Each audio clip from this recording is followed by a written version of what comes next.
Yes, every single one of his Democratic rivals came at him swinging, and they attack him on three major issues. The first one being, of course, his money, the fact that he is a billionaire. They all attacked him on that subject, pretty much accusing him of trying to buy his way into this Democratic election.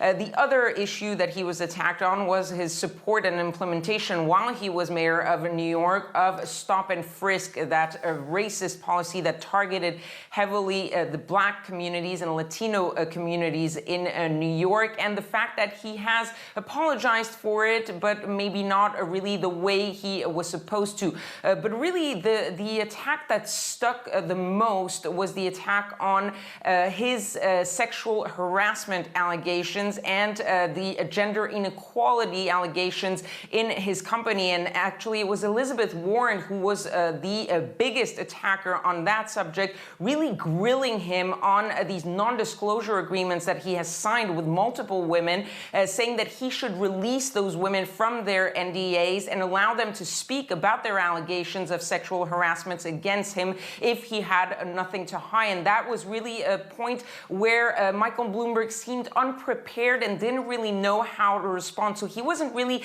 at ease in this debate, but he managed to keep his composure, coming under heavy attack from all of these other candidates. And he also managed to bring his point, which is that he is one of the most electable candidates. He is the one who can beat Donald Trump, and he's one who can lead the country because he has led such a big and diverse city as New York City. And Kesavan, Bloomberg was by no means the only one in the firing line today. In fact, this was an extremely spirited debate, more so than we've seen in previous debates. Yes, the gloves definitely coming off for this debate. And really, you could see attacks from all sides directed at all candidates. Of course, Bloomberg. Also, Bernie Sanders coming under heavy fire because, of course, he is the front runner. He was really attacked on his healthcare plan mostly, and on the fact that he really wants to burn the whole system to the ground. But really what was interesting is to see the four other candidates, not Bloomberg, not Sanders, the four other candidates really going at each other and at the front runners. Elizabeth Warren, as I said, attacked Bloomberg very often. She also attacked Pete Buttigieg and Amy Klobuchar on their healthcare plan, calling Buttigieg's plan simply a PowerPoint, and saying that Klobuchar's plan was even less than that. It was simply a little post-it note. Amy Klobuchar and Pete Buttigieg also going at each other, attacking each other on multiple fronts.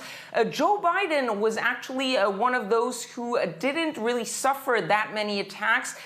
He also showing up a little bit more fiery than usual, like Elizabeth Warren, and that's because those four candidates, Warren, Biden, Klobuchar, and Buttigieg, they're really fighting for their survival, fighting to show that there is another option besides Bloomberg and Sanders, that there is some sort of middle ground between the billionaire and the socialist, and that this is the ground that could make them win. And that is because we are going deeper into these primaries. Nevada this Saturday, then South Carolina, and then, of course, the Super Tuesday on March 3rd. And that is going to be the goal for all of these candidates, to stay viable until Super Tuesday and hope that their candidacy really resonates with the Democratic voters.